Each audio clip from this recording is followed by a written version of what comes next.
Hi, I'm Candace from Amsterdam Garden Center, and this is the Champagne Chalet Wreath. Come on, let's go make it together. You guys are ready? Let's go.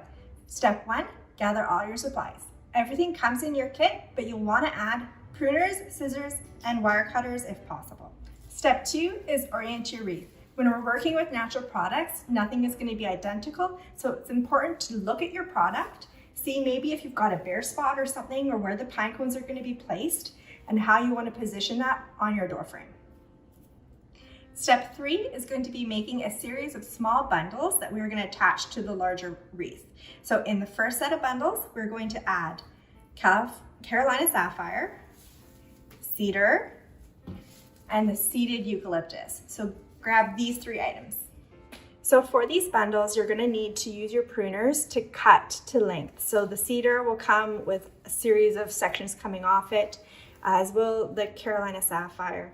So what we need to do is make suitable length. So roughly about 6 inches, and where it's divided is kind of a nice place to cut. So you get a little bit of stem to work with. So I kind of like this length, about a little bit longer than my pruners, so that when I attach it to the wreath, it'll be a suitable length.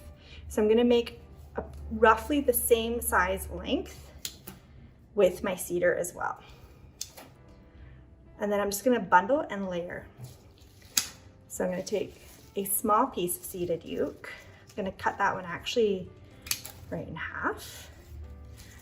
And then what I'm gonna do is literally layer it on top of each other. So I'm gonna take a little piece of the cedar, I'm gonna take a little piece of the Carolina Sapphire, and a little piece of the seeded euc. So you wanna have about an inch or so below on the stem, and this is where we're gonna attach our wire. So in your kits, you would have received a little package of wire. So I'm just gonna take a piece of the wire now, and I'm literally gonna actually thread it through about, I don't know if you'll be able to see it so well, but about halfway down your wire. So you have half the length on each side of your bundle. And then you're literally gonna almost twist tie it, pull it tight and snug, and then I just twist it in behind so that it makes a nice little tight. And then I do that a few times, so that you've got this nice little tight cluster that's fairly secure that we can then attach to our bundle. So we're gonna do the same thing, making several of these bundles with the same product. You're gonna aim for maybe 5 or 6 of these bundles.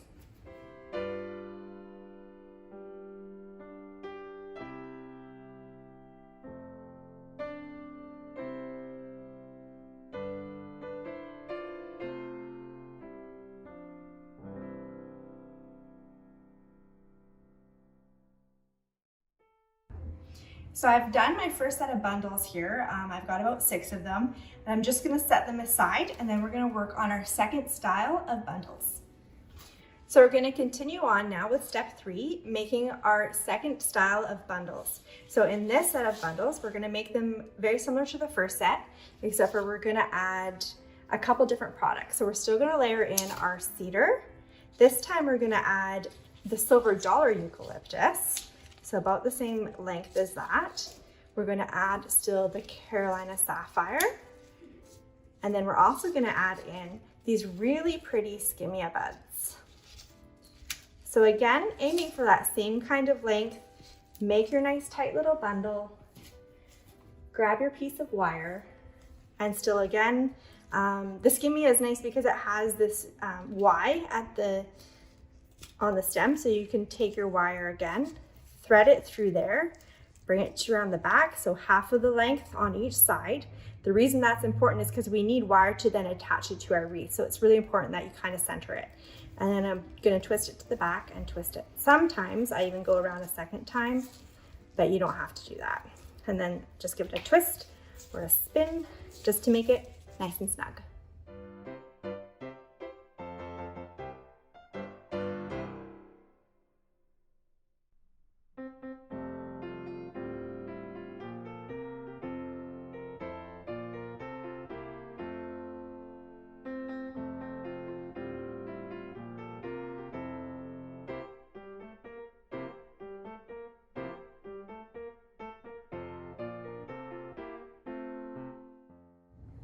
Okay, so now you should have a good selection of smaller bundles in 2 different styles. So I've got about 6 of each. So if you've done yours about the same length as mine, you should come up with about a similar amount. If not, don't worry about it. You're just gonna integrate it into your wreath. I do have a few pieces left over, which hopefully you might as well, which is a good idea just to have a few spare pieces. That way when you hang your wreath or when you set it up vertically, if you see a bare spot, then you have a little extra product that you can work into that area. So step 4, we're gonna take our 2 different bundle styles, and I'm actually just gonna arrange them in the wreath to see how they're gonna fit and how they're gonna style. So I'm just gonna go ahead, I'm not attaching them, I'm just gonna lay them in for position. So usually for this, you wanna kind of go with the angle of your wreath, and I'm just gonna kind of tuck it in, keeping with the general flow of the wreath. And I'm gonna alternate my 2 style blends. So the first one, I'm gonna angle it slightly out. Then the second one, I'm gonna angle it slightly up. And I'm gonna alternate back to the first style. It's a good idea to have them on 2 different sides of the table, that way you know what style you're grabbing. This one here, I'm gonna angle it slightly up. And then we're just gonna keep going around to see the placement of our bundles.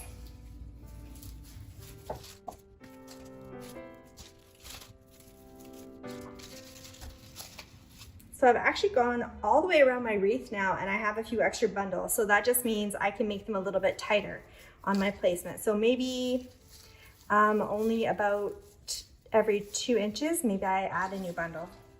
There's a bit of a gap here. So maybe I will add a one there. It doesn't have to be exact. You just kind of want it to be kind of even all the way around. So if you have extra bundles and you just tuck them in and they're not in the complete order, if you're really particular and you want it to be exactly alternating, then that's fine. But generally, we just want it to be fairly symmetrical and even all the way around.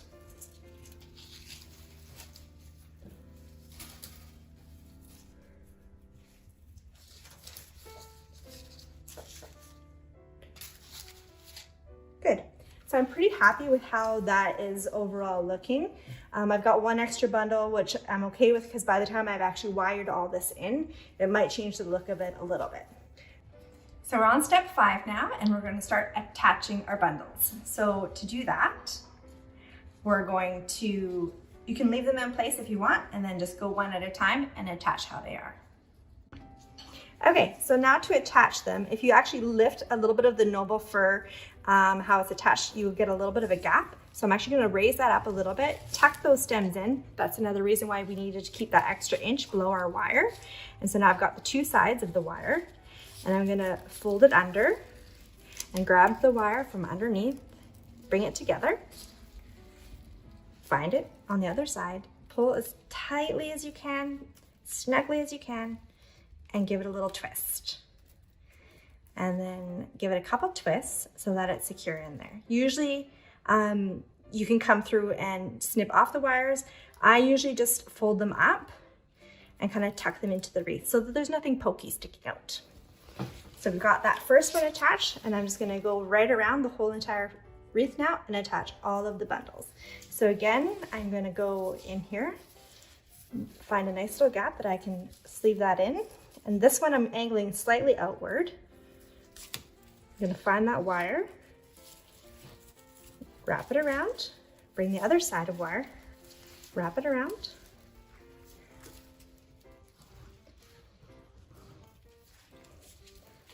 and then pull its neck and give it a few twists so it's nice and secure. Okay, so I'm going to continue this process all the way around till all of my bundles are attached.